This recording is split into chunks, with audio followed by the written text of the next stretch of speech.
parece muy importante el trabajo que está realizando el SEDAI, recuperando archivos, documentación, que puede ir engrosando la historia del sistema de salud. Estos aportes se pueden sumar también a los archivos del SEDAI.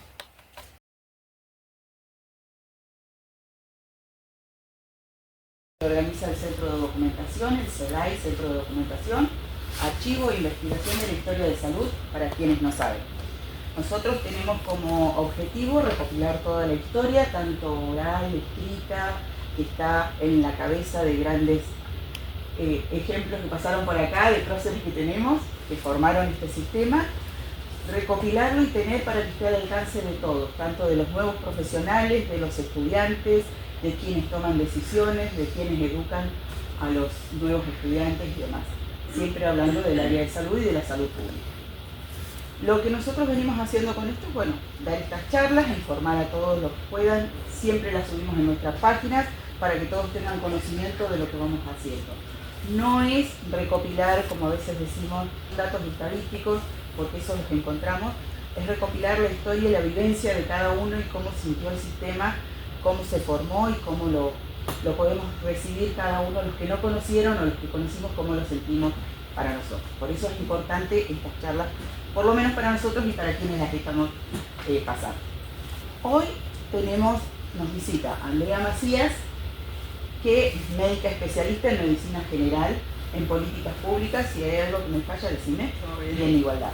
Máster en bioética y derecho, es integrante de la Sociedad de Medicina Rural de Neuquén, del capítulo argentino de Red Bioética y de la Asociación Bioética y Derecho de la Universidad de Barcelona.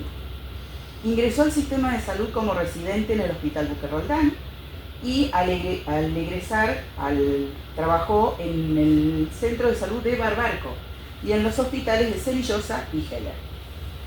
Estuvo a cargo del área y la Dirección de Bioética e Investigación del Ministerio de Salud de Neuquén y desde su creación hasta fines del 2022, cuando se jubiló. También está con nosotros, nos va a acompañar Marcela Cristina Olivero. ¿Tienes el segundo nombre? Bien.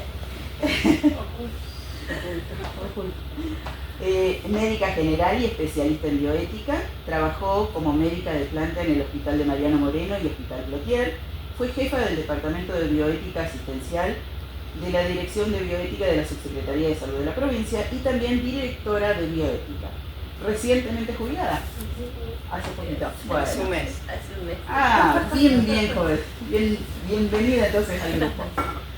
Bueno, nosotros hoy vamos a tener, ellas nos van a hablar obviamente sobre bioética, todo esto, lo interesante de esta área que para algunos es desconocida, así que espero que sea de agrado para todos y arriba.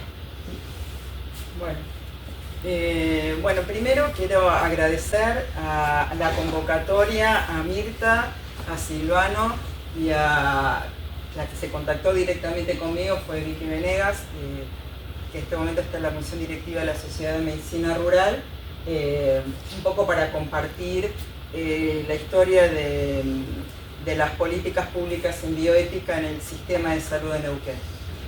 Y bueno, les quiero reconocer el trabajo de este centro porque la verdad que lo admiro, porque uno sabe lo que cuesta llevar adelante este tipo de actividades y hoy pensaba que es un reconocimiento para la tarea de todo el equipo de salud que vienen desde los 70 por lo menos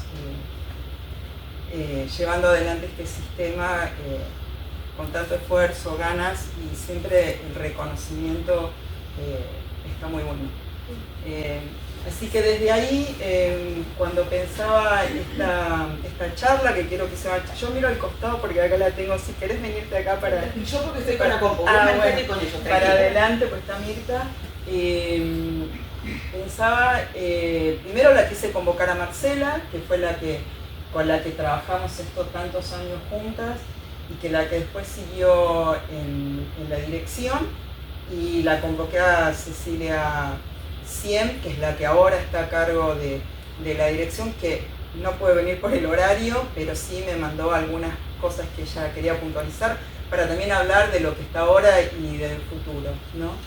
Y la idea es que esto sea una charla, y Vicky me mandó algunos puntos de lo que me interesaba escuchar, que es un poco cómo surgió la bioética como política pública en el sistema de salud de la provincia, cuándo, de qué nos fuimos encargando, qué pudimos hacer, qué no. Y bueno, y un poco también me pidió que hable desde cómo veo la bioética de acá a futuro y desde dónde pararse para las políticas públicas en salud.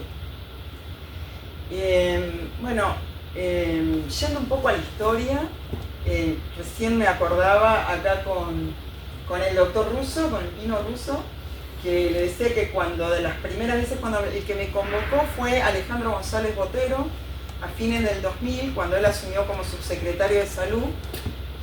Nos habíamos conocido como colegas, él era el jefe de área programa de la zona sanitaria tercera. Yo voy a hablar de zona sanitaria, sé que ahora hablan de regiones, que cambió, pero bueno. Para nosotros sigue siendo para todos zona. No me sale. Hay una resistencia generalizada. No es resistencia, es que no me sale, la tengo que pensar, me sale así espontáneo. Bueno, de la zona norte, que es la zona sanitaria tercera, era el jefe del área programa. Y cuando asumió como subsecretario, yo trabajaba en el Hospital Heller, que hacía poquito se había abierto, hacía 2 años, había concursado ahí, venía de Cenillosa, pero nos habíamos conocido trabajando juntos, yo estaba en Barbarco y él en Chusmalar.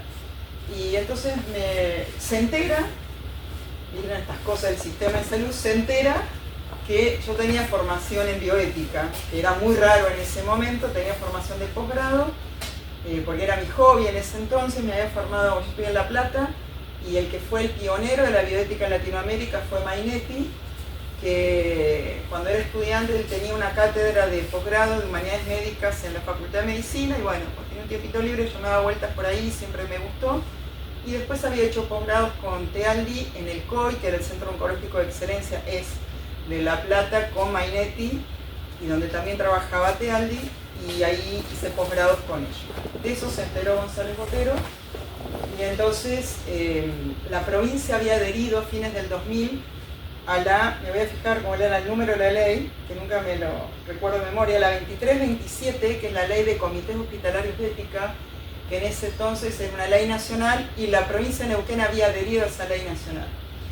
Entonces lo que me pide Alejandro es que piense cómo implementar comités hospitalarios de ética para todo el sistema de salud de Neuquén. Me dice, vos conocés el sistema, por esto que vos decís, que había estado en varios lados, y me dice, ¿por qué no te pensás algo? Y, bueno, le digo. Y entonces me dice, anda a ver de qué se está hablando, y me manda 2 congresos que hay en Buenos Aires. Uno que lo estaba armando Mainetti en La Plata y el otro Tealdi en Cava, lo que después fue Cava. Y entonces, bueno, voy, y ¿con quién me encuentro ahí? En los dos, con Susana Vidal, que en ese momento era la que estaba a cargo del área de bioética del Ministerio de Salud de Córdoba, que era el único ministerio que tenía alguna, o por lo menos informalmente, un área de gestión en bioética. La aclaro para los que no saben que Susana Vidal después fue la referente del programa de bioética de UNESCO para toda Latinoamérica. En ese momento ella era médica clínica y trabajaba en formar, desarrollar la red de comités de bioética en Córdoba. Y bueno, la conozco, le comento para que estoy ahí, y ella muy generosamente me pasa todo lo que está haciendo en Córdoba,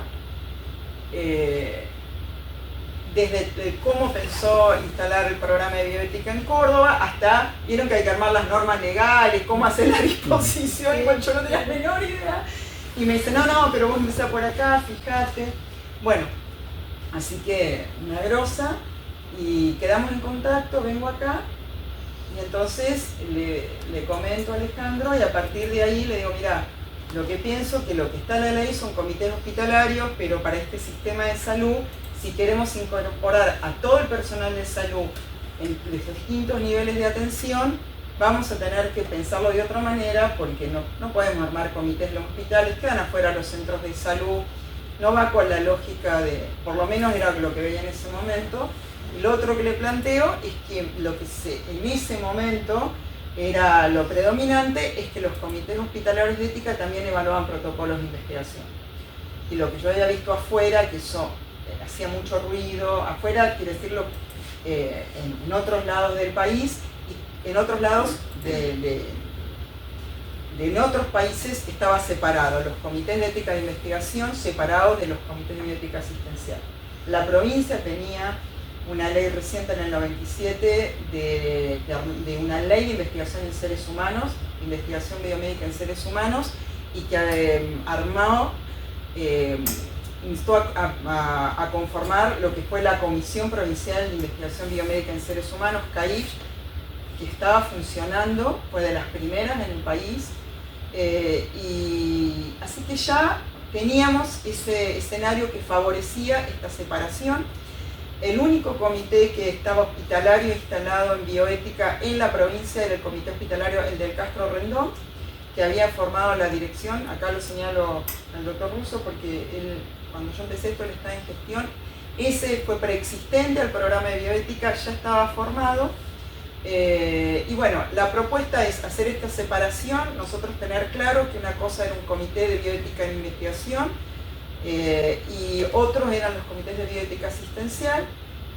La propuesta era hacer zonales, entonces cada zona sanitaria tendría el suyo y que todo el personal de salud de las distintas zonas sanitarias se podrían incorporar, que eso iba a facilitar la dinámica del sistema de salud y que íbamos a formar una red de comités para el sistema de salud, donde pudieran estar incorporados no solamente del sistema público, también los comités privados que quisieran, de las instituciones privadas que se quisieran conformar. Ese fue el proyecto, eso le pareció bien a González Botero. Lo otro era que estaba sola y le dije, bueno, ¿cómo hacemos para formar gente? No se sabía en ese momento qué era la bioética, que para hacerlo corto, es toda la perspectiva de los derechos de los y las pacientes y de los sujetos de investigación en la atención y la investigación en salud. Después ese concepto fue ampliando, pero para decirlo en forma breve, y queríamos llevarlo al sistema de salud. Y otra cosa que le dije es dos, uno, sola no puedo, entonces él dijo, no, él se puso en contacto con la Universidad del Comahue para formar personal de salud en bioética, y ahí se contactó con Luis Justo, que en ese momento estaba a cargo de la cátedra de bioética, de la recién formada, lo que era la carrera de medicina, que después fue la Facultad de Medicina de la Universidad del Comahue. Así que con él nos pusimos en contacto y trabajamos juntos en hacer los primeros talleres de sensibilización. Porque la otra cosa que hablamos es que queríamos evaluar si tenía entrada todo lo que era el trabajo en bioética en el sistema de salud, porque le dije, mira, con todo, imagínense, esto era ya fines del 2000, principios del 2001, escenario del sistema de salud, la crisis del 2001, la crisis económica del país, en todo eso queríamos introducir otra tarea más para los equipos de salud. Y lo que hablamos con el nivel central es decir, si esto no tiene buena entrada, llegada o aceptación en los equipos de salud, le dije, nos retiramos, porque yo trabajaba en el GEL, hacía guardia, atendía, y digo, no, otra cosa más, esto tiene que entrar porque el equipo tiene que ponerle la energía y el interés y sentir que esto es útil para mejorar la calidad de atención de los pacientes. Bueno, así fue, así que empezamos a hacer los talleres de sensibilización. Pueden leerlo, pues está publicado por ahí de cómo fue trabajando. Tuvo bastante aceptación de la gente que participó, mucha gente participó porque las mandaban los jefes de zona, qué sé yo, y del nivel central. Y bueno, de a poco fuimos sensibilizando y después con la gente que tuvo interés, armamos cursos para ir formando los comités de bioética asistencial, estos que les dijimos. Creo que en el 2004 Marcela formó parte desde los inicios en esos talleres, y en el 2004 formamos los primeros comités. Sí, en el 2003, digamos, como sale la normativa, si yo no recuerdo mal, que nos reuníamos en la vieja subsecretaría de salud, allá en la calle Potteringham, en la mesa esa grande. nos reuníamos los que habíamos participado en los talleres de sensibilización y queríamos formar parte de los comités. Empezamos como eso, a trabajar cómo serían los comités y trabajar en lo que después fue el reglamento. Eso pasó en el 2003. Lo que pasa es que se iba como haciendo todo así en equipo, pensando, armando y funcionando al mismo tiempo, y entonces también era como novedoso incorporarse a una forma de trabajo así, como en equipo y real, ¿no? Entonces a veces uno perdía la noción de lo que era lo formal. Entonces esto de, por ejemplo, cuando salió después el reglamento de los comités, que sale por resolución, pero a mí me parece que la resolución, que no me la acuerdo el número, es 900 y pico, pero es del 2023.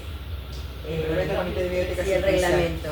Que eso es lo que le da, claro, como la formalidad. La formalidad, porque sí, siempre trabajamos desde dos lugares. Uno, trabajar con los niveles operativos en que todo lo que se pensaba, programaba y discutía lo hacíamos en conjunto con el equipo de salud que quisiera incorporarse a la tarea. Y después le dábamos un marco regulatorio. Y eso aprendí un montón.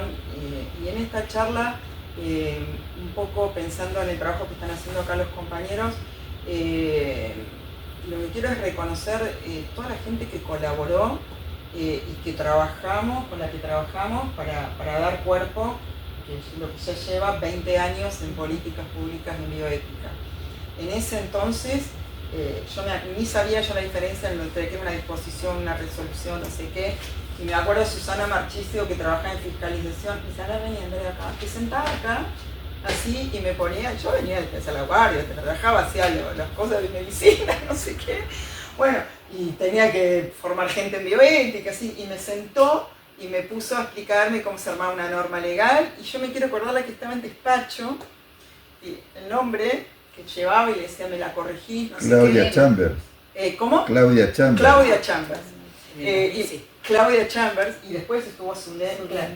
Pero bueno, y ellas, y me tenían paciencia, y después estaba, que recién se incorporaba Juan Schumacher. Cuando empecé todavía Juan no estaba, después se incorporó, entonces le pedía que me hicieran las correcciones, y una vez con todo eso, mandamos todo esto que ella dice, ya sea disposición o resoluciones, pero toda esa gente que de onda, porque trabajaban, vieron cómo era Potteringham con los panelitos así, de costado, y la gente de recursos humanos, porque para convocar, tenían que convocar todo el sistema de salud. Entonces, estaba la gente de recursos humanos y les preguntaba, bueno, decime qué porcentaje es choferes, cuántos son médicos, cuánto es enfermería, cuánto es administrativo, y en esa proporción la respetábamos para formar los talleres.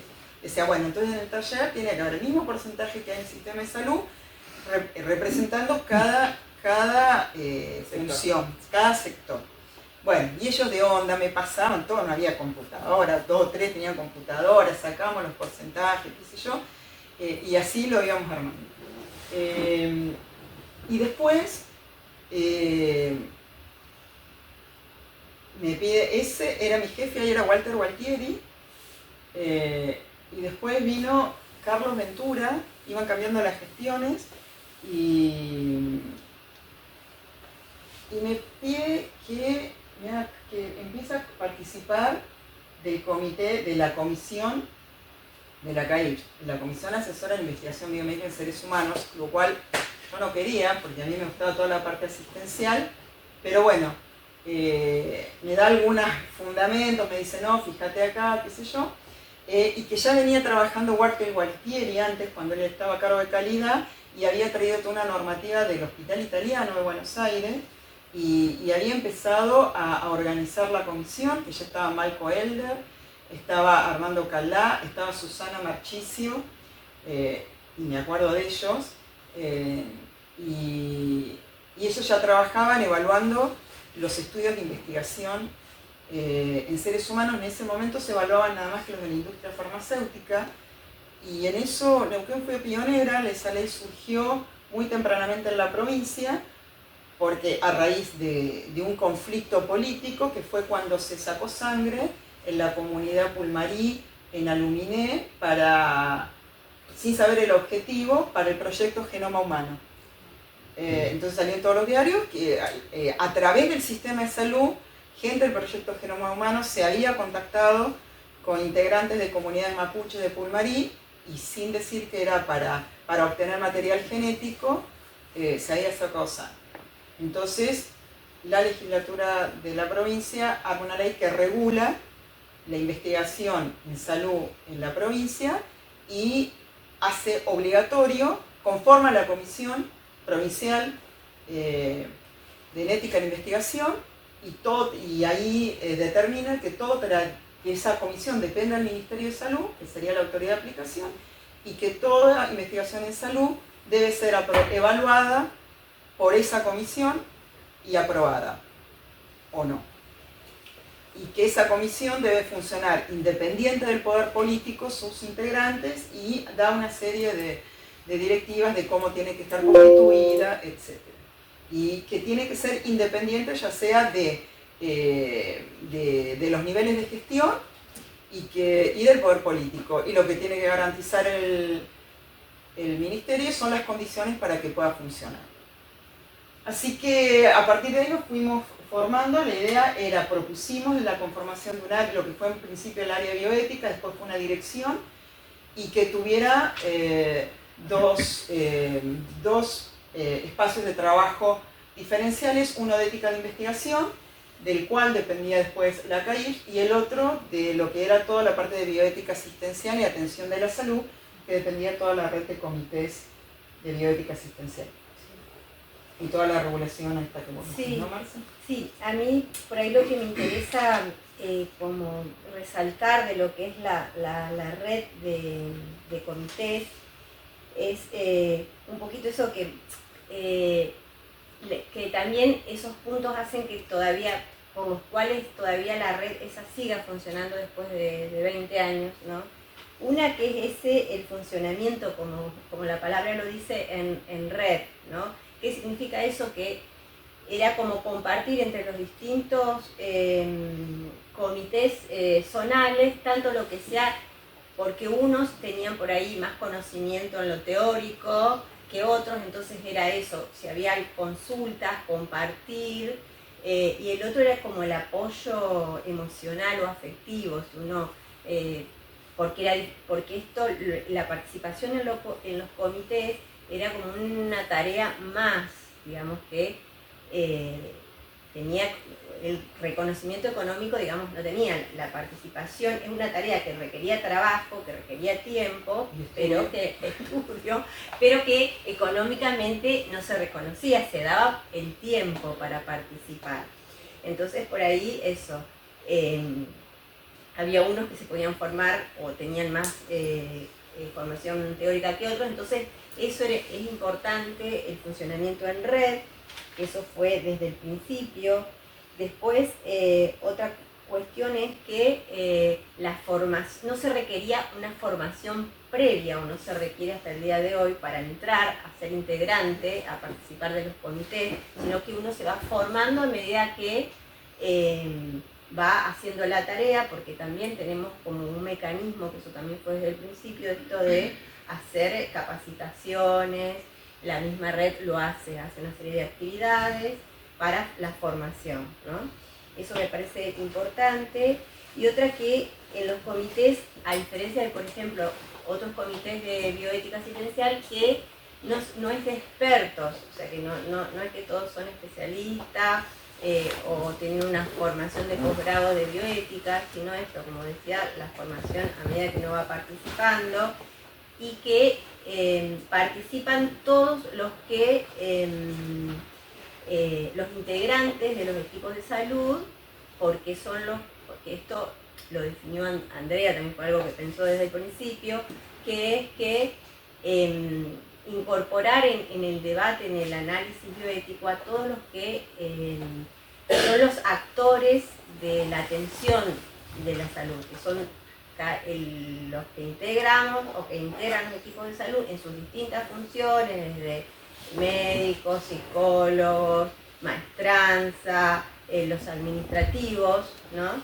Entonces eso que sea un debate y un análisis democrático, plural, entonces eso me parece que hace también a que se pueda seguir manteniendo esta red de bioética. Exactamente, que los otros actores de la atención sanitaria o de la salud somos las personas que integramos la comunidad. Entonces también los comités tienen esa figura que es el integrante de la comunidad. Y después de los primeros años esta red era así, digamos, era una red que no tenía como, si bien la comandaba Andrea, que estaba a cargo del área, no tenía una coordinación específica. Entonces también en un momento Andrea pensó en que esa red tenga una coordinación y surgió también la figura de la coordinación, que también fue especial porque no era una coordinación unipersonal. A Andrea también le pareció que tenía que ser, en realidad la primera coordinación en la cual yo fui integrante de esa coordinación, éramos 3 personas, que era Mauricio Ojeda, que era odontólogo y en ese momento estaba en Semillosa, después pasó al hospital de Cloutier, y era Daniel Ridao, que era agente sanitario de Valentina, no sé si es... de Vista Alegre, no Valentina, de Vista Alegre, de Centenario, disculpen, y yo, que era médica general del hospital de Cloutier. Eso también, como todo, eran tareas que se le daba tiempo, era una jornada semanal, entonces, perdón, no una jornada semanal, una jornada mensual. Entonces el que sea también porque a veces sonaba raro que una coordinación sea de 3 personas y no de una sola persona, pero eso siempre hizo y facilitó que se pueda hacer la tarea, que sea más llevadero, compartir el trabajo tanto en el apoyo como emocional como en la tarea en sí, ¿no? Así que eso también hasta el día de hoy, también después, siempre la coordinación nunca fue unipersonal, hasta ahora eso también es importante. Eso quiero destacar, que el trabajo en los comités desde el principio fue como esto, como muy participativo realmente. A mí por eso me impactó enseguida y yo me incorporé en los talleres de sensibilización por esa forma de trabajo en equipo y desde incorporando a todos los lugares del sistema de salud, porque habíamos gente de todos los niveles 3 y de todas las zonas, ¿no? Que eso, y eso a mí me parece que hasta el día de hoy es importante la inserción de los comités en, como les gusta llamar ahora, en el territorio, que antes nosotros decíamos en lo local, ¿no?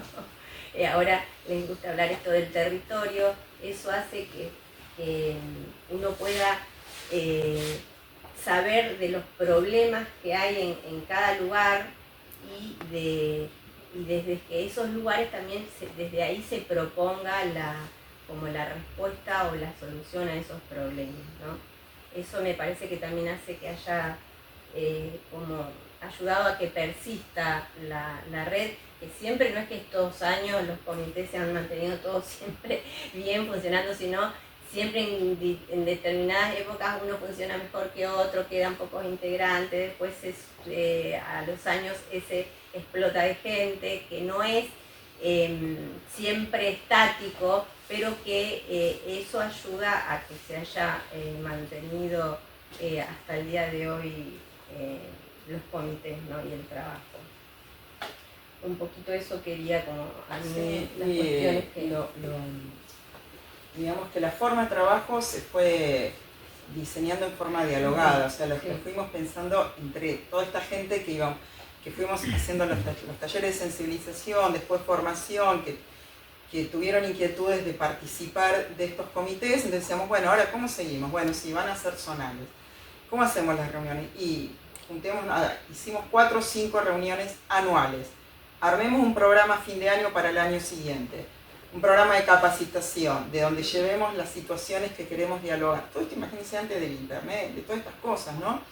Y las reuniones las íbamos haciendo, primero lo hicimos en las distintas zonas sanitarias y después directamente fuimos, creo que en todo la provincia, en todos los niveles 3, empezamos a decir, vayamos a los niveles 3, y que era un acontecimiento, en lugar de repente caíamos en las coloradas y todo el hospital estaba en función de esa reunión que se armaba, que era una reunión de la red provincial de comités de bioética. Bueno, el financiamiento era de los viáticos y a veces había más, a veces había menos, a veces con eso financiábamos el refrigerio, a veces teníamos más apoyo de la zona sanitaria, a veces menos. Eso fue siempre siguiendo los vaivenes de las gestiones, de las políticas. Y lo interesante era que toda la programación se hacía como se sigue haciendo ahora, creo yo. A fin de año se programaba todo el año siguiente, eso se presentaba y decía, bueno, nos vamos a juntar tantas veces.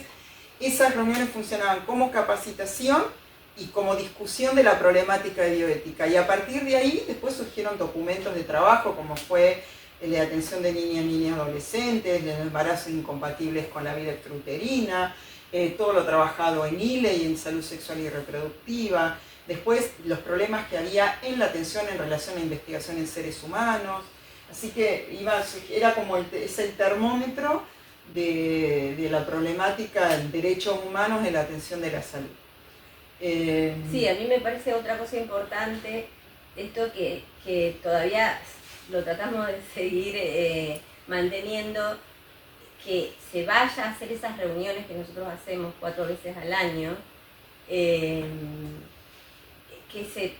en distintos lugares de la provincia y que sean presenciales. Eso para nosotros sigue siendo fundamental. Si bien ya las hacemos esto híbrida, incorporamos lo híbrido, que a mí particularmente me costó muchísimo porque no me gusta porque, qué sé yo, seré de otra generación, pero que eso es súper importante porque hace que el encuentro y de que uno vaya al lugar y que vea la realidad para la gente que a veces estamos acá en la subsecretaría, en el ministerio, es súper importante, y para la gente de los lugares es importante verle la cara y poder decirle cosas, manifestarle las necesidades.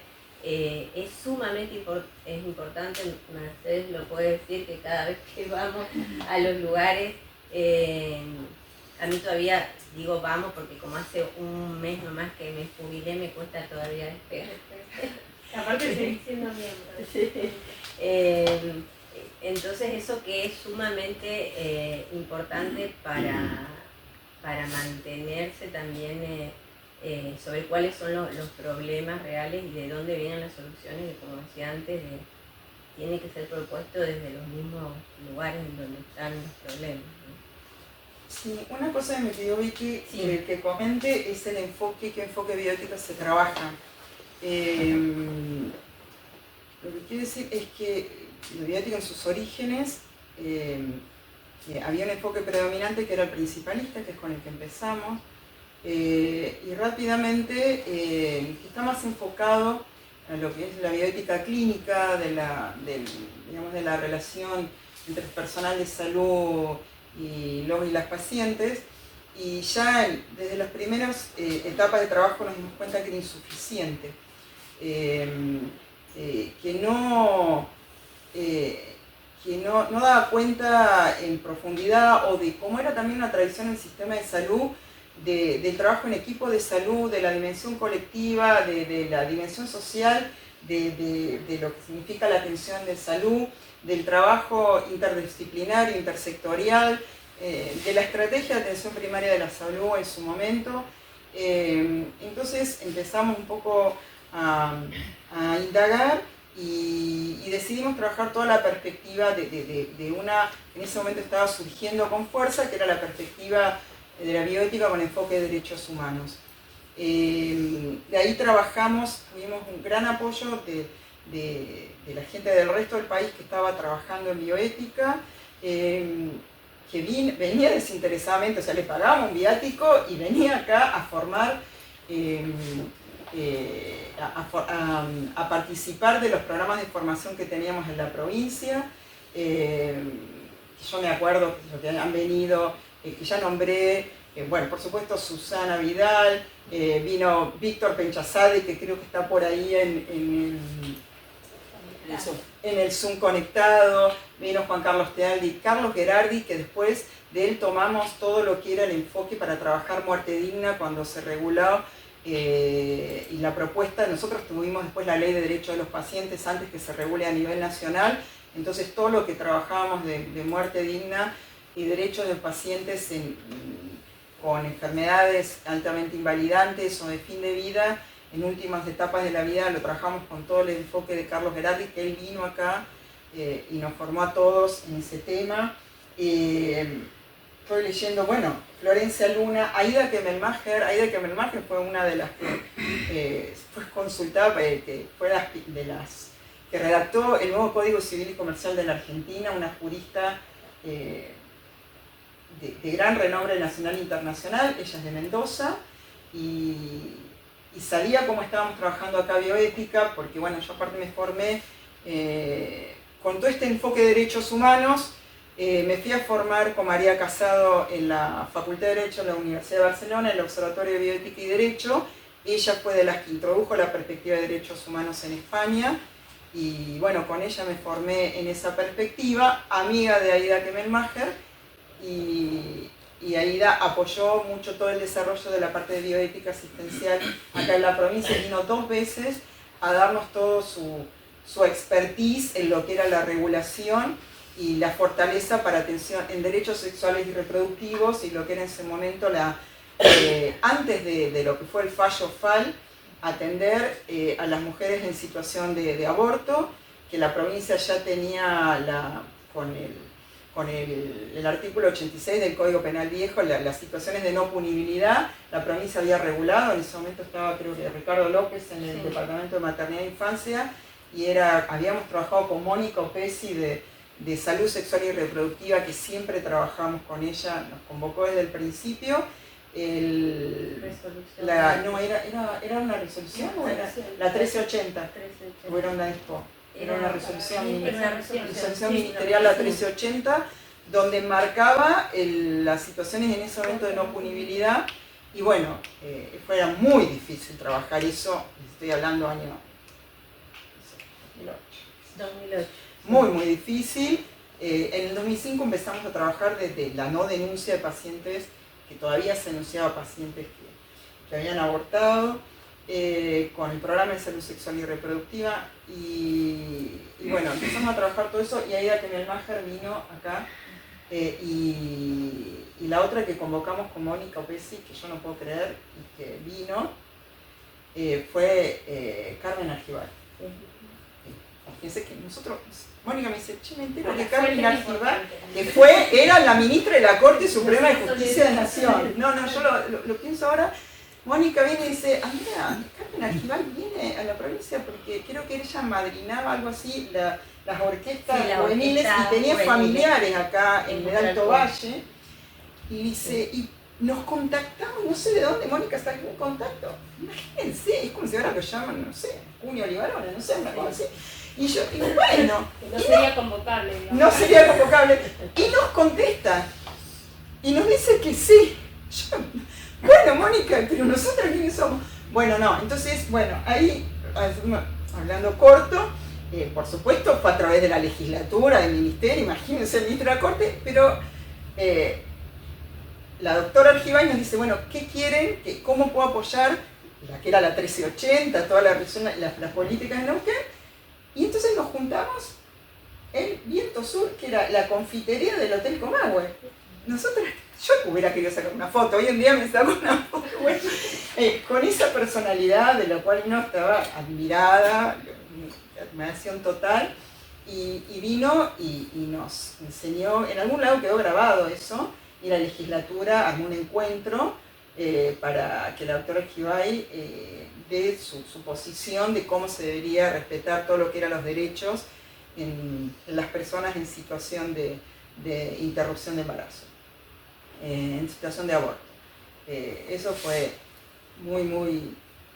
yo creo interesante, importante, y lo que quería hablar es el apoyo que uno tuvo desde grandes personalidades de afuera. El otro fue, bueno, por supuesto María Casado del Observatorio estuvo acá, vino a Argentina y se vino a Neuquén. Le digo, María, ¿te puedo pagar un pasaje a ver si te puedo gestionar? Y vino acá a hablar de todo lo que era de bioética, un enfoque de derechos humanos. Hablaron en el auditorio del Hospital Heller, y el doctor Vergel nos asesoró. Vergel en su momento era el experto en todo lo que es regulación en muestras biológicas, y nos asesoró en cómo regular todo lo que eran las muestras biológicas de origen humano para la provincia. Nos recibió en su estudio ahí en Buenos Aires y siempre nos daba su visión de cómo se tenía que regular todo lo que era la utilización de material biológico de origen humano con el enfoque de derechos humanos, y para que eso sea en beneficio de la salud y de los intereses de la población. Así que bueno, también tuvimos gran apoyo, esto quiere decir, de toda la red de bioética, del capítulo argentino, de la red latinoamericana de bioética, de otras provincias, me quiero acordar de Mendoza, con Silvia Sotile, con Paz Bocio, bueno, en fin, con Nacho Maglio, bueno, por nombrar algunos. Y en lo que era la parte de ética en investigación, tuvimos un gran respaldo de nivel de gestión en su momento de Fernando Bulgarelli, que era mi jefe, y bueno, cuando ya habíamos reformulado, habíamos armado un nuevo reglamento de la CAIF, etc. Y le propongo a Fernando, nosotros evaluábamos casi todo, y eran los protocolos en la industria farmacéutica, y en el exterior, ya la industria farmacéutica tenía un ítem que era cuánto se pagaba a los comités de ética e investigación. Es un gran trabajo, era leer 300 páginas, traducidas en inglés. La gente de ese entonces que nombré, eran Malco, Eltano Calá, después está Susana Marchicio, la gente de asuntos jurídicos, Carlitos Ventura, que evaluaban los estudios de investigación. Y le digo, vamos a cobrar esto, y con esto tenemos que financiar investigación local. Y fuimos la primera provincia que pidió el acuerdo financiero con los investigadores. Entonces, cuando le muestro el acuerdo financiero, lo pedimos por el poder de la regulación acá, que para presentar un estudio de investigación había que presentar el acuerdo financiero, ver los números que se hablaban, y Fernando dice, el doctor Bulgarelli dice, vamos a cobrar, y nos da el respaldo para la gestión para cobrar, que eran $1000, tampoco era como, vamos a hablar con presupuesto farmacéutico, en ese momento no sé ahora cuánto están cobrando. Y bueno, había que armar todo el proceso administrativo, y ahí tuvimos todo el apoyo de la gente de gestión de acá. Imagínense, yo me acuerdo que estaba Walter Soto, estaba Daniela Romano, que ahora está Patricia Opaso, estaba Andrés Bermúdez, y yo le así, che, ¿cómo hacemos? Bueno, armar, bueno, todo ese circuito, y ese dinero que se juntaba, a través del recupero financiero, financiar investigación del sistema de salud. Entonces creamos un área de promoción de investigación, que fue el Sistema de Investigación en Salud de Neuquén, que era el CISNE, con becas de investigación, que eran las becas CISNE, que duraron casi 10 años, y una revista donde se publicaban todos temas de bioética y los trabajos de los investigadores de esas becas de investigación. Que con la pandemia después vimos la necesidad que había como hacía mucho ruido ser la parte de promoción de investigación y por otra parte la regulación ética, así que en su momento, que cuando Jorge Nino era subsecretario, le propusimos separar. La idea nuestra era armar como un instituto de investigación para el sistema de salud, unido a la carrera sanitaria, y bueno, eso quedó ahí, pero después en la gestión de Andrea Peve se separó el área de promoción de investigación de lo que fue la dirección de bioética.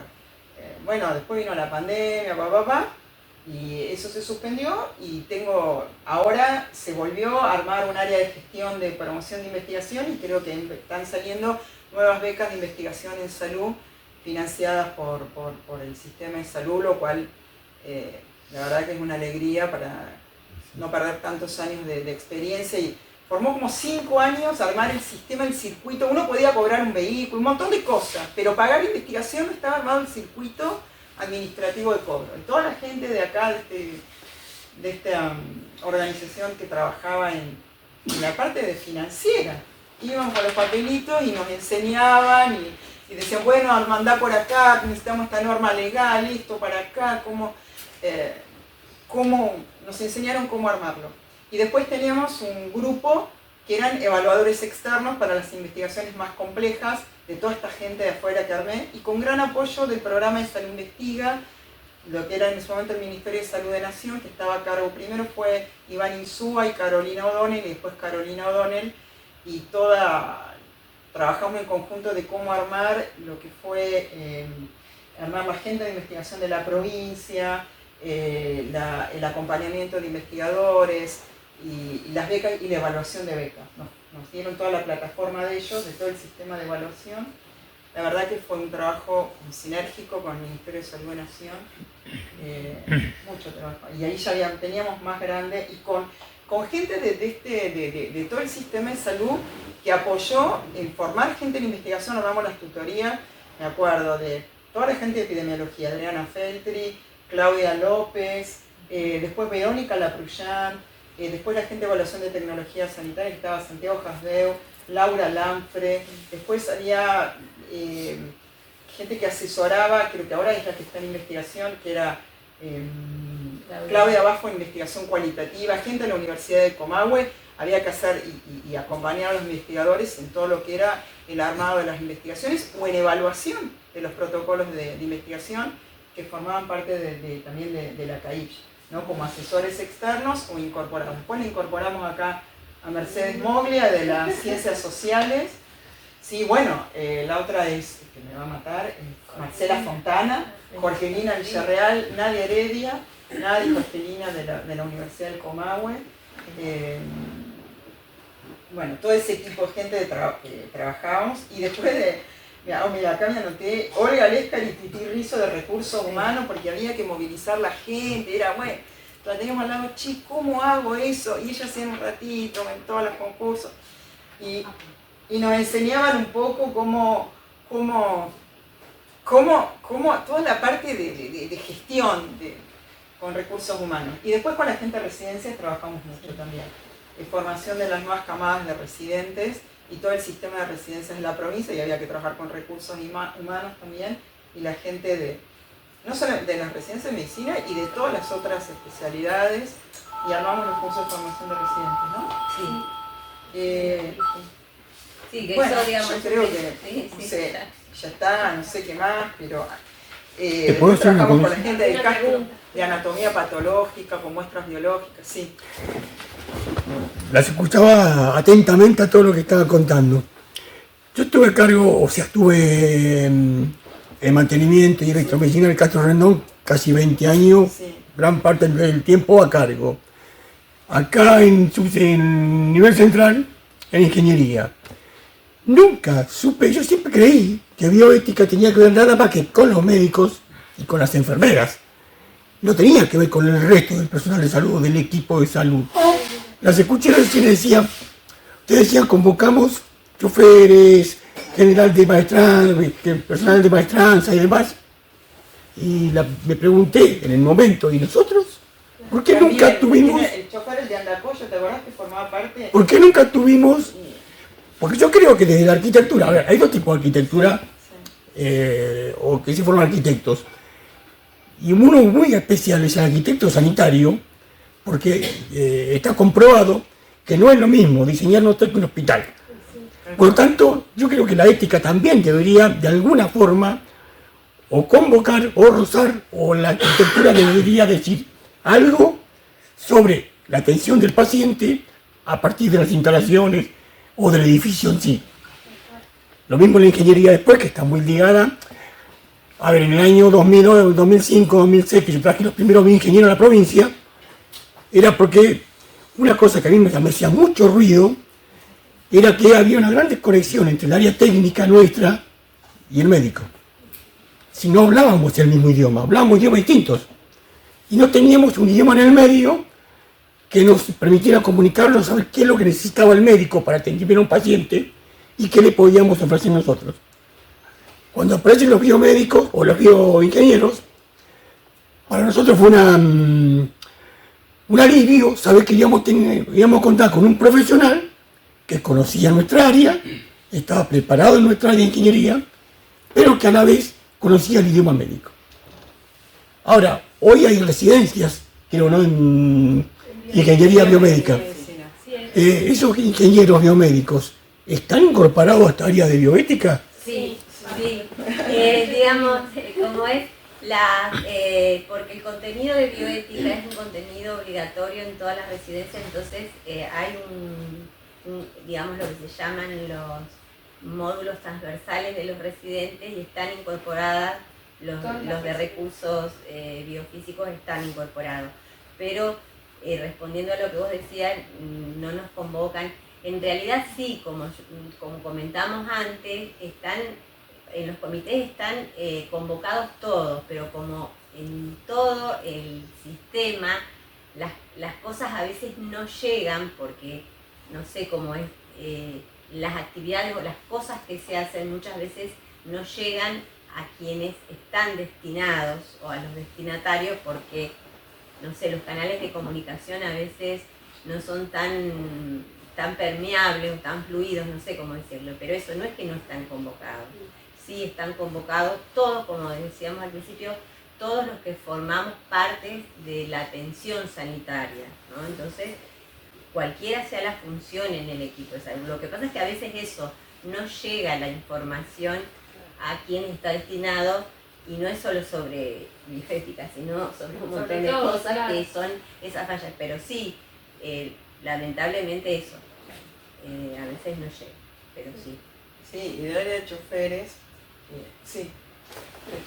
Les pido disculpas, me tengo que retirar por una cuestión que tiene que ver con la historia del sistema. Quería mencionar una sola cosa que me parece injusto no tenerla en cuenta. En Neuquén se incorporó por primera vez una abogada, la doctora Leschevich, que es una abogada formada en Barcelona en Derechos Humanos, y se incorporó al Hospital Castro Rendón. No había antecedentes en el país de tener, conjuntamente con la historia de creación de los comités, no era solamente el Comité de Bioética, había una historia desde tiempo anterior de creación de comités, que tenían la particularidad de ser más horizontales que las estructuras administrativas tradicionales. Eso comenzó a principios de la década 80, cuando se crea la primera organización del Hospital Castro Rendón, la nueva organización del Hospital Castro Rendón, porque hasta el año 82 la estructura del Hospital Castro Rendón estaba reconocida en 4 clínicas básicas y no había nada más, no había una estructura, y se inventó en ese momento la estructura de direcciones compartidas, que fue la creación de las direcciones asociadas y las jefaturas de departamento. En ese mismo instante se comenzaron a crear los comités.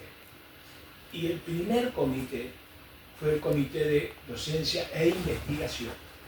Ese comité no se entró al final de este proceso histórico, sino al principio, porque antes de toda esta historia, los residentes eran parias, no tenían a nadie que los defendiera, salvo la coordinación de la residencia en el Castro Rendón. No había más residencia en ningún otro lado.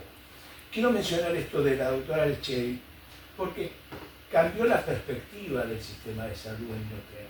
Estoy hablando de más o menos al principio de los 2000, del 2001, 2001.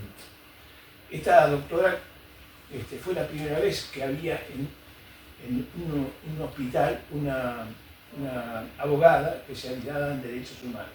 Esto tiene que ver con la generación de un conflicto bastante grande que se generó con una persona de Centenario.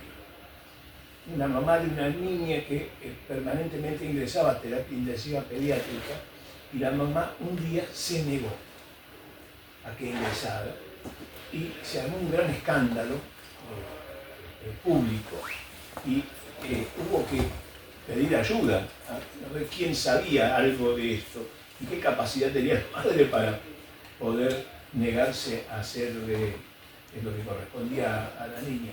Con ese motivo se gestó esta cuestión de tener una abogada especializada, nuevita, era una chica jovencita que había vuelto de Barcelona en esos días, se interesó por el tema y fue a preguntar qué podía ayudar y se la incorporó inmediatamente al hospital. Quiero mencionarlo esto porque en eso fue un avance muy interesante, porque los médicos tenemos una rara virtud que es saber de todo y mucho de leyes. Entonces esa persona generó un cambio de actitud en los patriarcas del Hospital Castro Rendón, que era, por supuesto, el pináculo del conocimiento médico humano, más que médico. Así que no quería dejar de mencionarlo porque me parece injusto que esa persona, que después se fue diluyendo y se fue de salud pública, no permaneció mucho tiempo, pasó desapercibida cuando fue un aspecto revolucionario. No había antecedente de que en la dirección de un hospital hubiera un abogado, no un abogado como tenía el Ministerio de Salud o la Secretaría de Salud, no un abogado que tenía que ver con las cuestiones legales, que tenía que ver con las cuestiones médicas humanas, y no quería que quedara... ¿Cómo se incorporó el filósofo? Después no se incorporó un filósofo también a la... Sí, En la época del filósofo. sí, Eso fue cuando ya teníamos un investigación y filósofo docencia era más... también. Claro. Roberto Calamita. Eh. Sí, inclusive eso es una cosa muy interesante, porque ese filósofo era un especialista en organización. Fue el que introdujo las tarjetas de créditos en América. Y se lo contrató para asesorar al Hospital Castro Rendón, que se había transformado en un hecho ingobernable por la cantidad de ciencia que había. El trabajo. Sí. No, Morán, perfecto. No, además porque Calamita lo que hacía era ir servicio por servicio y buscar los conflictos que había dentro de los servicios. Conflictos interpersonales o con las jefaturas. Y gran parte de lo que hizo fue eso. Fue solucionar o encontrar soluciones o vías de solución a conflictos humanos.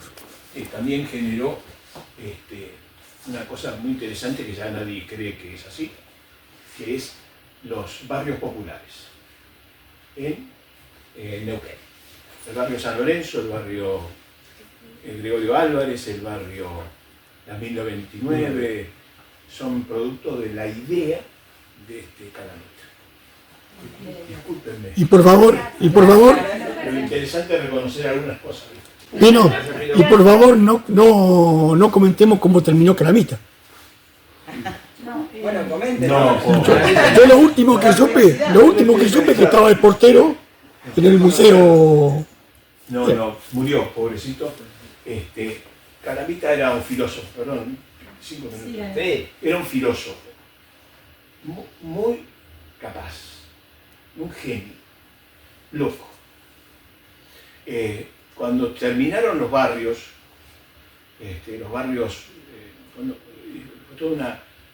convenció al gobierno de hacer una política social a extremos. Cuando se terminaron de construir todos estos barrios, los megabarrios, estoy hablando de Valentina Norte, Valentina Sur, Confluencia y todo el oeste, se quedó sin trabajo. Entonces nadie lo quería. Y entonces lo compramos nosotros en Salud, lo compró el hospital. Y le pagamos por la cooperadora. porque nadie entendía que era tener un filósofo en un hospital. No podíamos convencer a nadie, en serio, no había forma. Carlita, por supuesto, cuando y le pagábamos por la cooperadora, juntábamos unos pesos y le pagábamos su mantención. Este hombre terminó siendo el portero del Museo de Bellas Artes, trabajando, porque como yo era el director del hospital en ese momento y después fui secretario de gobierno de la municipalidad, me lo llevé a la municipalidad, porque si no, nadie lo quería justificar. Y Te llevaste a varios. sí, me lo llevé al municipio y por lo menos tenía un lugar donde vivir. Él adoptó una chica de una comunidad aborigen, era un hombre mayor, su esposa una señora postrada, enferma, y cuando hizo esta tarea de adoptar una chica mapuche, se afincó en Neuquén. Hizo una cosa que se extraña para algunos, para otros hicimos así, acá hay varios que hicieron acá, se asentaron acá. Él también hizo acá y no se quiso ir nunca más.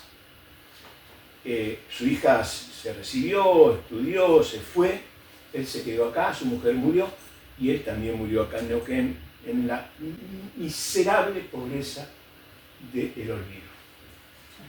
Acá lo estamos recordando. Por eso, No. perdí el tiempo es... Comenta, por favor, ¿vas a dónde ahora?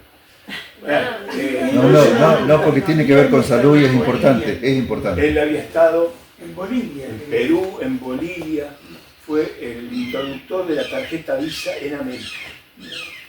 Un tipo. Hoy se cumplen 5 años del fallecimiento de Fernando Leofante. Su familia le hace un recordatorio y tengo que ir ahí. Por eso. Bien. Saludos. Chao, Pino. Recordar a Fernando Leonfanti, una pequeña cuestión cuando era residente, él, una persona tan humana y que él ya siendo una persona muy reconocida en el sistema de salud, en ese momento hacía guardia en el Buque Roldán, y ustedes, bueno, saben lo que eran los residentes, que somos el último orejón del tarro, la por acá, y él le veía que estaba sin dormir hace un día y pico y trabajaba y él venía y dice, no, me quedo con vos andá a descansar. Siempre tengo ese recuerdo de Fernando Leonfanti y sí, su humildad, la sencillez y siempre se ponía como compañero de trabajo, a pesar de, bueno, de la figura que él era ya, tenía en el sistema de salud. Fernando. Bueno, esto que recién traía el Pino Russo en relación a otras disciplinas, es algo que siempre que hablaba de un filósofo, hablaba de una abogada que iba más allá, digamos, de lo estrictamente regulatorio, en lo que era la dirección de bioética, también nos costó mucho incorporar, por ejemplo, y que fuera aceptada, digamos, que estaban en un... Que había un diálogo entre pares con otras disciplinas y con otras funciones. Por ejemplo, la primer coordinadora del comité de Zona Norte de Chosmalal fue Sofía Pizarro, que es una técnica laboratorio. Y cuando nosotros decíamos, había alguna consulta y la remitíamos a ella, cierta gente no quería consultar, pero es técnica, pero ella te va a decir, te va a asesorar, sabe, es más, sabe cómo manejar este tema en su zona, y después cuando empezamos a gestionar para incorporar, yo me acuerdo a gente de filosofía, a Jorgelina Villarreal, a Nadia Heredia, para que ingresen al sistema de salud. ¿Cómo nombrar a alguien de filosofía con este antecedente que dice Russo? Bueno, había como 2 expedientes que tuve que armar 2 y volver a armar otro expediente más para que justificando y fundamentando por qué necesitábamos a alguien de filosofía incorporar a trabajar dentro del sistema de salud. Bueno, ahora es como un poco, es más fácil, pero la veo Mercedes porque Mercedes es doctora en sociología, que está trabajando en la dirección. A mí me costó incorporar bioingeniero que tenían que ver con lo nuestro. Y también nadie entendía para qué bioingeniero. Claro, y también decir, bueno... Cuando no se entiende, se opone. Sí, y también esta cuestión de las jerarquías, porque un poco lo que decía Marcela, que el diálogo adentro de los comités de bioética, ya sea de investigación, de los asistenciales, de la red de comités, las jerarquías que puede haber dentro de las instituciones no se dan hacia adentro del trabajo de los comités. Y eso fue muy difícil de entender hoy en día, tanto en las dos áreas como de investigación, como en los comités de bioética asistencial.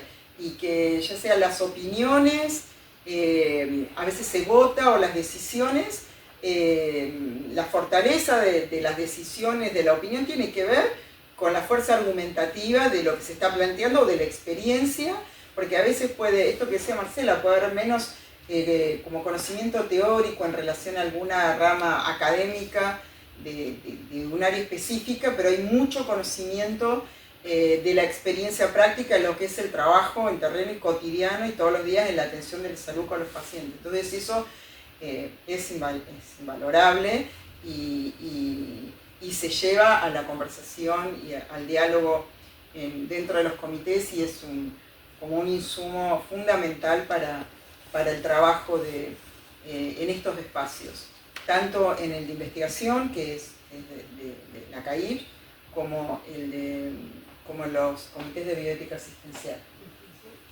Bueno, no sé... Dale. Lo último que me pidió Vicky que hablemos es y después voy a pasar a unas palabras que me mandó la persona que es la doctora Cecilia Sen, que está a cargo de la dirección de bioética, y cómo está conformada ahora la dirección, y que un poco que habla de una propuesta que es bioética para los cuidados de salud colectiva, que tiene que ver con algo que trabajamos y que se tradujo en un escrito, en una publicación en la revista de bioética latinoamericana de bioética, y en una presentación en uno de los congresos de la red de bioética, y que un poco resume lo trabajado y la experiencia de estos 20 años, y que conecta la bioética con derechos humanos y la estrategia de atención primaria de la salud.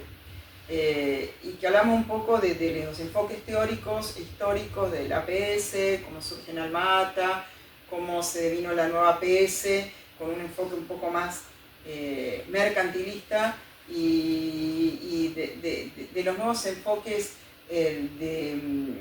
del derecho a la salud en Latinoamérica, con toda la perspectiva de la salud colectiva que se fue trabajada y se sigue trabajando en el sistema de salud, cómo eso se entrelaza con toda la perspectiva de derechos humanos, la perspectiva de género y las teorías de la colonialidad del poder en relación a la estructuración de las desigualdades en salud. Porque bueno, trabajamos con otras áreas del sistema, toda la perspectiva de justicia desde las desigualdades en salud, que tenían que ver que cuando uno puede incidir en las políticas en salud, por ejemplo, bajar la mortalidad infantil, pero no tocar los indicadores de mortalidad en los grupos más desfavorecidos, y hay un lema que dice que el promedio esconde desigualdades. ¿Qué quiere decir? Que yo puedo bajar la mortalidad de 10 a 5, a 6, pero los grupos más desfavorecidos sigue siendo de 14. Y en los grupos más favorecidos de 4. Entonces, ese es como ese famoso dicho que si hay, no sé, 6 pollos y 2 personas, que cada uno tiene 3 y una tiene 5 y la otra tiene 1. Ese sería el enfoque de desigualdades, dicho así de una forma muy sucinta y poco rigurosa, pero ese enfoque de desigualdades y cómo se estructuran, ya sea en Argentina o en Latinoamérica, cómo fueron estructurados a partir de la conquista española, se trabajó esa perspectiva y el impacto en las determinaciones sociales de la salud y en las formas de vivir de la producción de salud, las formas de enfermar y de morir de nuestra población.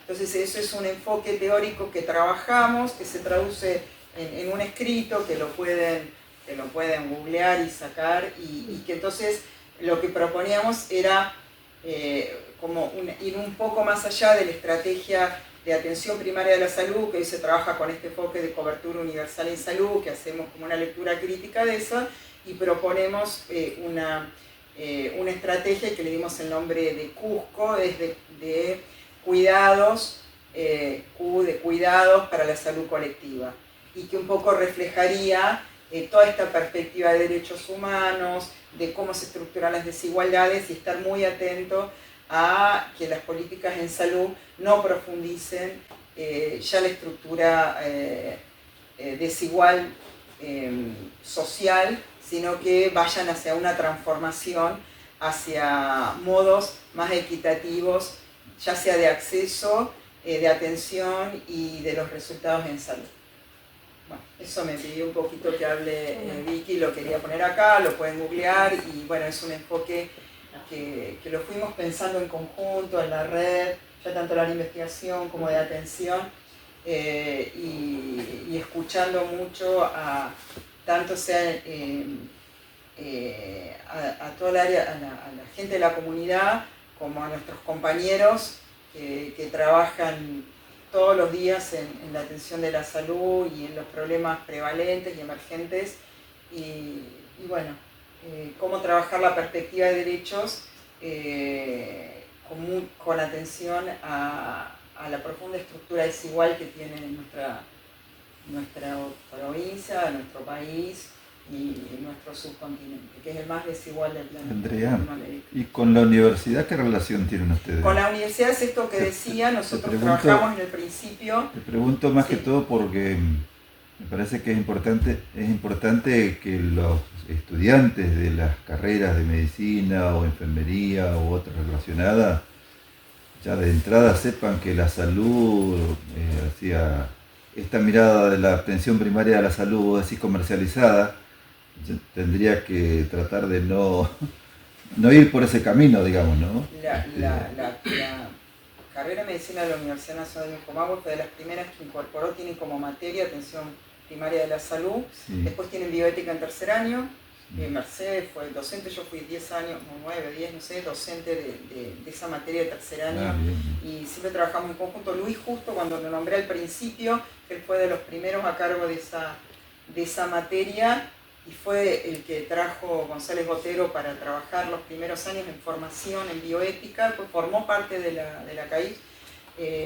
Jorgelina, Nadia, siempre trabajamos vienen de la UNCO y de áreas, ellas son de ciencias de la educación, de la escuela de enfermería nos llamaron muchísimo para trabajar todo lo que era la perspectiva de derechos, íbamos a dar charlas, siempre fue abierto a participar de los comités, así que este trabajo intersectorial y con la UNCO tratamos de fomentarlo siempre. Bueno, y la carrera de medicina incorporó... Sí, digamos, las carreras que tienen que ver con salud todas tienen supuestamente en la currícula la formación de bioética, ¿no?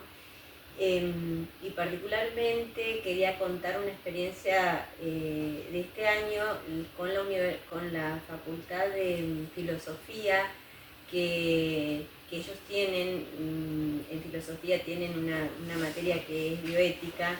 Entonces desde ahí nos pidieron a la dirección de bioética participar en un proyecto que tienen ellos de extensión universitaria para que sus estudiantes participaran en actividades nuestras. Y nosotros nos incorporamos, hicimos un proyecto y los incorporamos a unas actividades que hacíamos nosotros de los comités, así que participaron los estudiantes, y justo cuando venía en el auto para acá a esta jornada, escuchaba a los de la facultad comentar ese proyecto y el resultado, y que estaban muy contentos con ese proyecto. Así que también, digamos, nosotros tratamos de tener esos vínculos con la universidad. Pero bueno, a veces, viste cómo son las instituciones, a veces es más fácil, a veces no tanto. Pero bueno, este año particularmente tuvo ese proyecto que estuvo muy bueno. A veces se da bien y a veces se fracasa con todo éxito. En esa tarea podemos contar un montón de fracasos, de muestra biológica no nos salió, toda la parte de regulación de todo lo que es salud digital y el resguardo del derecho a la confidencialidad. Sí, Ahí es un tema que creemos que hay que avanzar. La regulación de muestras biológicas, tuvimos mucha disposición, por ejemplo, de la gente de anatomía, María Mandón, Ariel Swenger, de que participamos, de gente de afuera para regular todo lo que es muestras biológicas, y nos superó con otras cosas. Entonces vino la pandemia, ya no me acuerdo, y fue un trabajo que quedó ahí sin poder concretar en alguna regulación que diera marco, porque salen muestras biológicas, muestras para todos lados. Y bueno, de ahí aparte que se le agrega un valor comercial, se pierde, digamos, el acervo que tiene que ver con los biobancos que se están formando en todos lados y como nuevo insumo para la industria biotecnológica, ¿no? Y de conocimiento de nuestra propia población. Sí, digamos, la bioética siempre está cuestionando cosas o marcando cosas que a veces no se hacen del todo bien, entonces a veces es incómoda. A veces incomoda, entonces esto cuesta a veces que te dejen como hacer esos cuestionamientos, ¿no? Y eso es lo que nos pasó por ahí con todo lo que hablaban de esto, de lo que es el resguardo de la confidencialidad y la implementación de las nuevas tecnologías en la atención sanitaria. Eso nos ha costado. Sí, igual no solamente a nosotros, fíjense lo que es las nuevas redes, o sea, que la intimidad y el derecho a la intimidad al resguardo de datos sensibles casi no existe hoy en día, así que ese es un gran tema de conflicto a tratar, y la utilización y la mercantilización del dato. El dato hoy es dinero, ¿sí? El dato masivo es el dato, el conjunto de datos, por ejemplo, que está sistematizado y digitalizado hoy de todo el sistema de salud. Eso tiene un valor comercial altísimo. Y bueno, pero ahí va un montón de información personal, y nosotros como comunidad colectiva que puede ser utilizado no solo para error. La idea es que eso sea vehiculizado para que vuelva en mejor atención y en mejor calidad de atención de la salud y de la vida de las personas, ¿no? Sí. No sé si quieren algo más, preguntas o como inquietudes, cosas. Si tiene preguntas, por el Zoom no hay ninguna por ahora, así que si alguien quiere alguna pregunta o quieren ustedes aclarar algo más. Yo creo que nos han desburrado de algunas cosas. Sí, yo quisiera hacer, acá tengo como gente para hacerle reconocimiento, un poco de gente que ha trabajado y que por ahí todavía no hablamos, creo que por acá hay algunos que están. Bueno, Rubén Monsalvo, que fue jefe y después trabajó con nosotros dentro de la comisión, Esteban Centanado, que nos apoyó en todo lo que es el programa de las becas y de la dirección de investigación.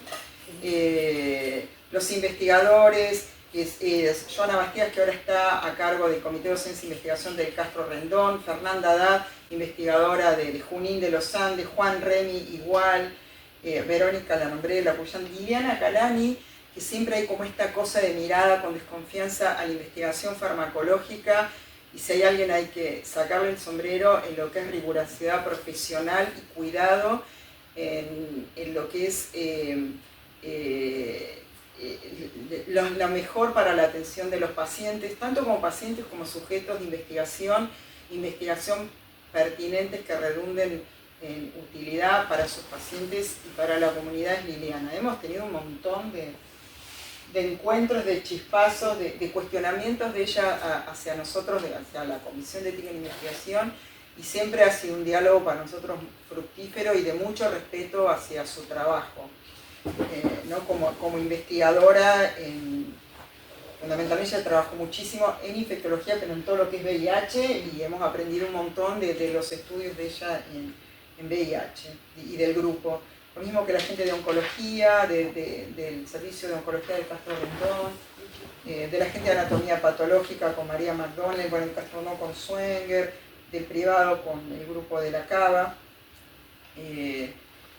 Bueno, dije a la gente de evaluación de tecnologías sanitarias que estaba Jardeu, yo no nombré.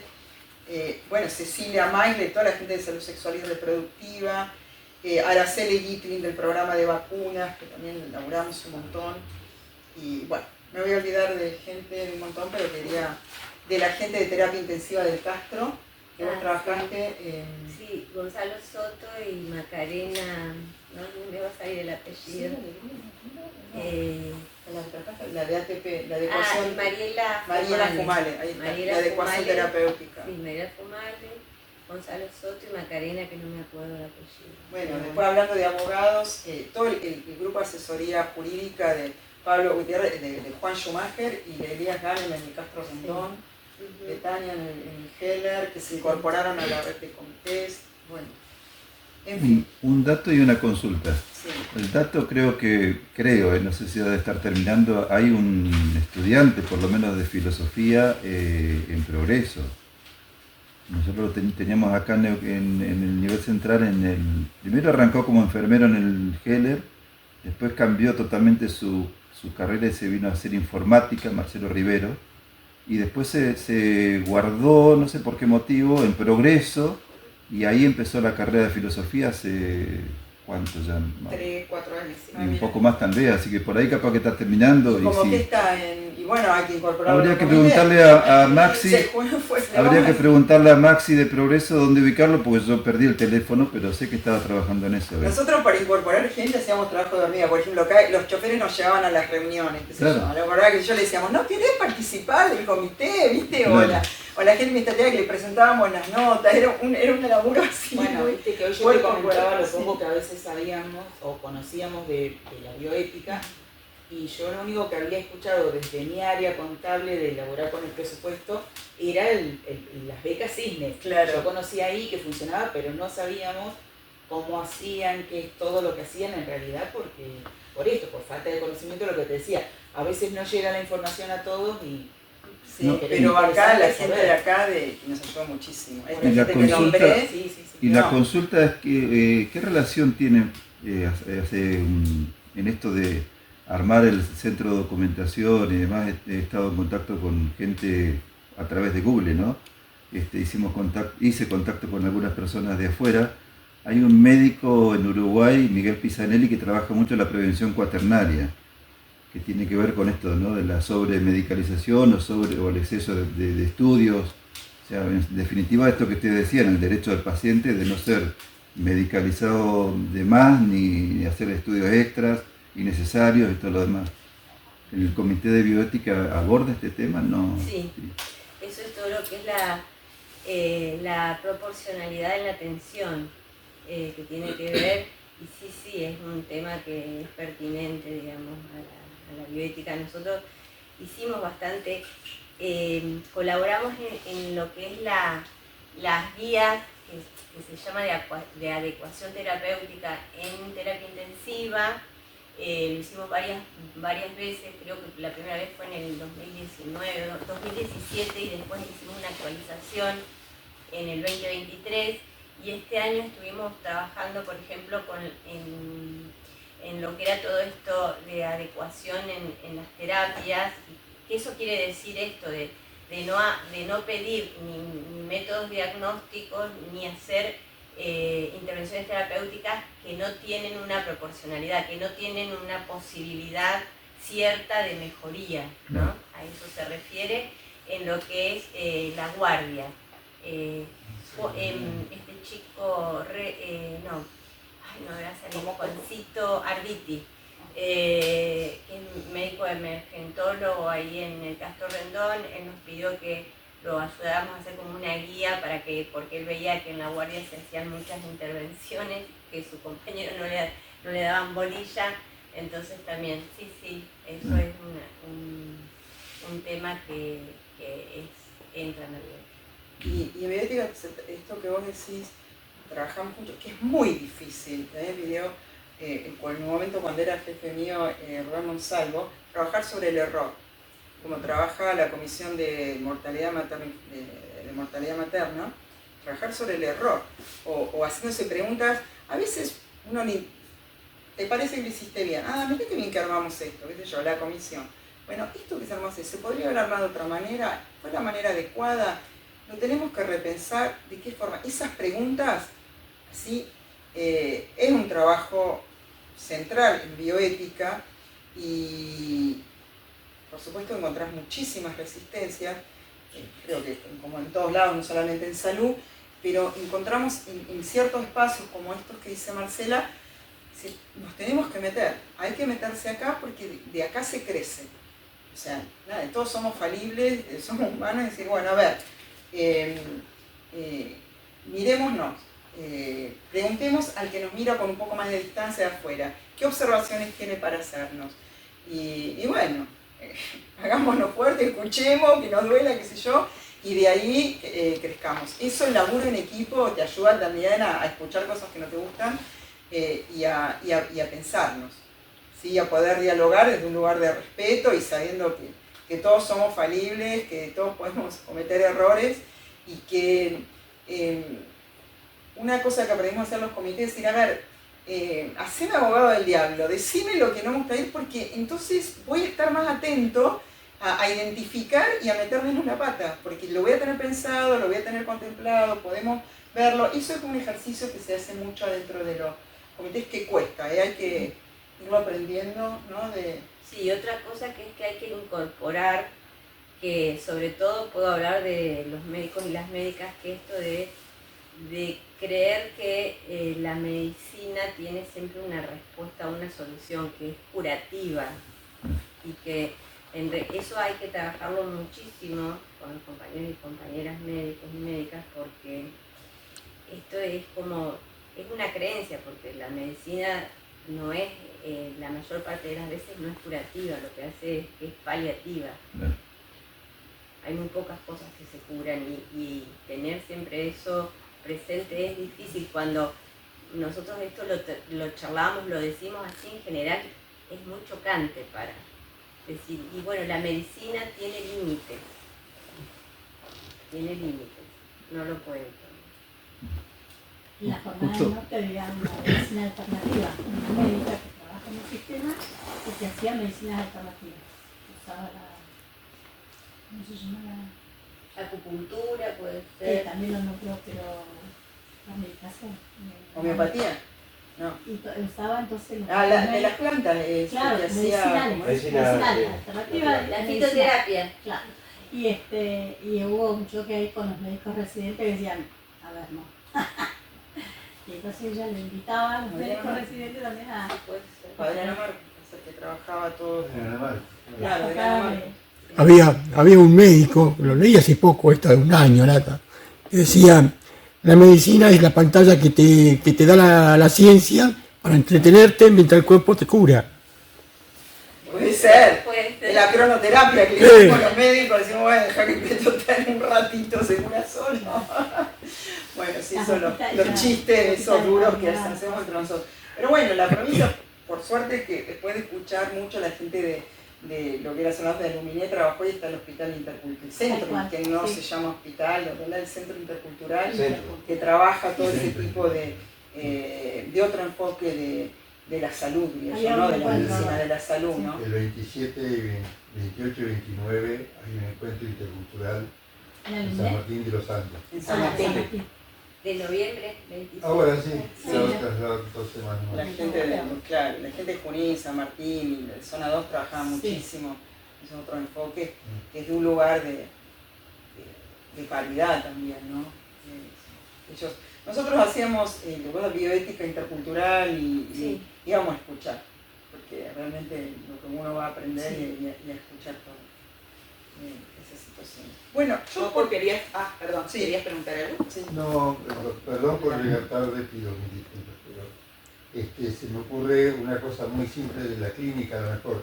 Yo estoy haciendo de voluntario de paliativismo en el Bucar Roldán, y nunca desde la pediatría, que es un poco lo que hice toda la vida, habíamos hecho ateneos con una mirada ética. es muy interesante y lo valoré y aprendimos mucha medicina de la que a veces no, en los Ateneos en el cual, como es interdisciplinario, ayuda bastante a percibir qué es lo que puede favorecer o lo que no puede favorecer al otro. Cuando las disciplinas juegan con este movimiento respetuoso de saber que el paciente puede tener no un intervencionismo enfermizo, y lo frena a lo mejor un enfermero que está observando a la familia y permite interactuar, ¿no? Me pareció interesantísimo los Ateneos en clave también de una mirada de la ética. Sí, de los derechos de las personas a decidir cómo quieren transitar la última etapa, ¿no? de la vida, de la muerte. No solamente, o sea, entran todos porque no se tiene idea de que hay un proceso de diálogo que está en beneficio del otro. Parece que el doctor o el equipo va a tener que decidir. Y bueno, entonces, pero a lo mejor hay una serie de personas en la familia que piensan otra cosa para el fin de vida y tiene que ser escuchado. Pero bueno, hay algunos, y otro de los cortocircuitos que me parece que no es involuntario, pero es entre los oncólogos y los paliativistas. Es un lugar difícil. No sé, a lo mejor lo hablaron y es crónico. No lo hablamos, pero es así, sí. Pero me parece que es un espacio a charlarlo porque está en el medio del sándwich, está la persona, que parece que es como largada como una pelota de rugby a otro, porque no puede hacer nada. O sea, después como no te puedo curar, te van a cuidar, ¿no? Sí, lo que trabajó la dirección es lo de directivas que reguló, es lo de directivas anticipadas. Sí, también. Sí, porque lo contempla la ley provincial, la de derechos de los pacientes, la 2611, que es del 2008, y después la nacional lo incorpora a la ley de derechos de los pacientes y la modifica. Y eso tomó como ejemplo la ley nuestra, que es muy parecida a la española de derechos de los pacientes. Y en su ley de derechos incorpora todo lo que es directivas anticipadas y el respeto al rechazo de tratamiento. Y el derecho de las personas a rechazar tratamiento. Y bueno, y desde la Dirección de Bioética se operativizó, porque sea, ¿cómo se lleva eso al día a día en la atención de la salud? Entonces se facilitó todo el procedimiento asistencial. Una última, por lo menos de mi parte. ¿Y la participación comunitaria existe en los comités? Y se intenta porque es complejo, ¿viste? Pero sí, hay algunas personas. Actualmente la mayor parte, que a veces le decimos que es de la comunidad, en realidad son personas jubiladas del sistema de salud, entonces es medio camuflado. Sí, está medio camuflado. Y los jubilados estamos metidos en todos lados. En algunos lados hay algunos maestros, maestras que participan, porque, ¿viste? Incorporar a de la comunidad no es fácil. Uno intenta,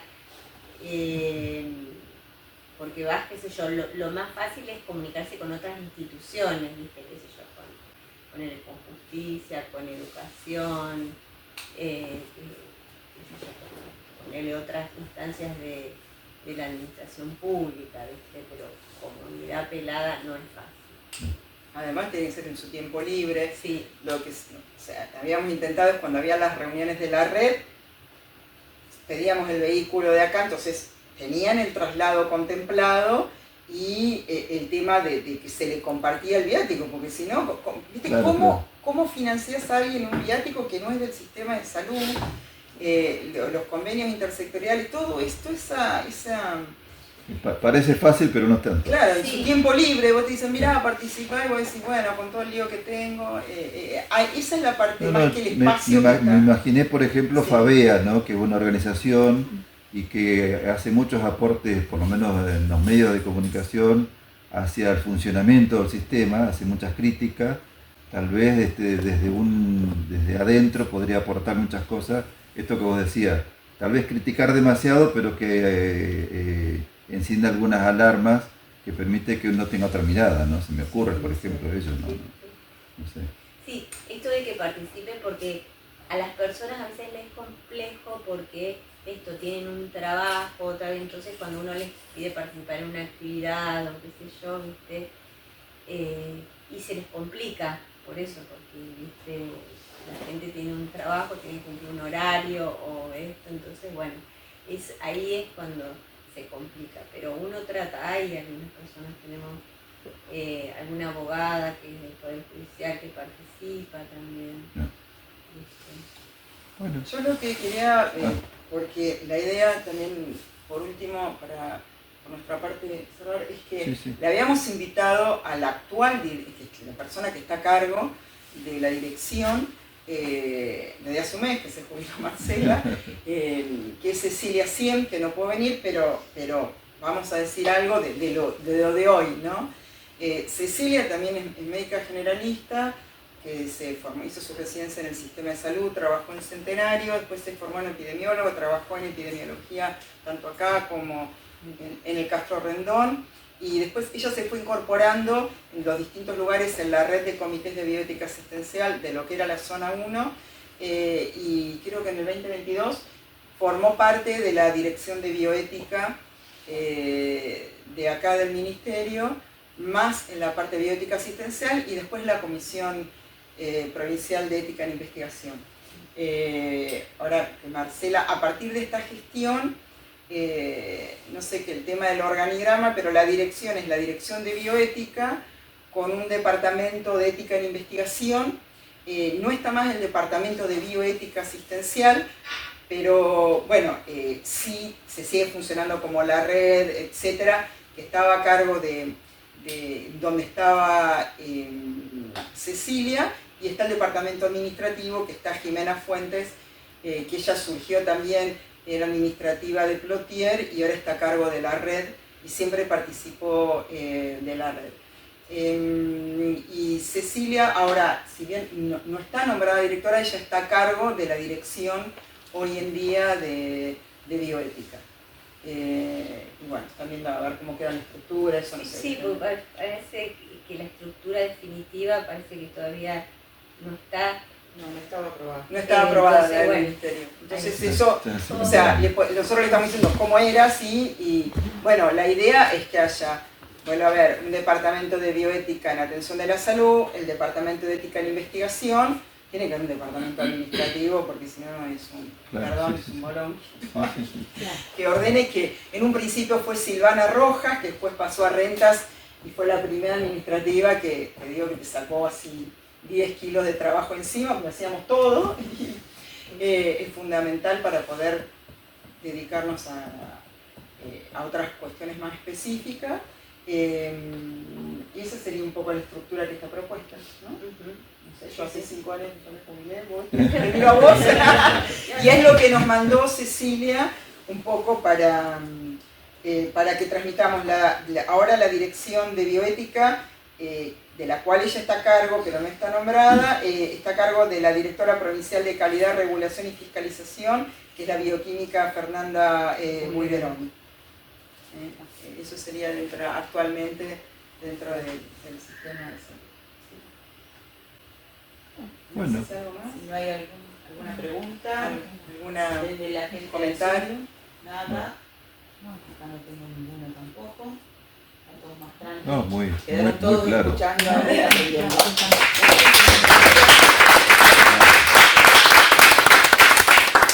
Gracias por venir con la gracias a ustedes por acercarse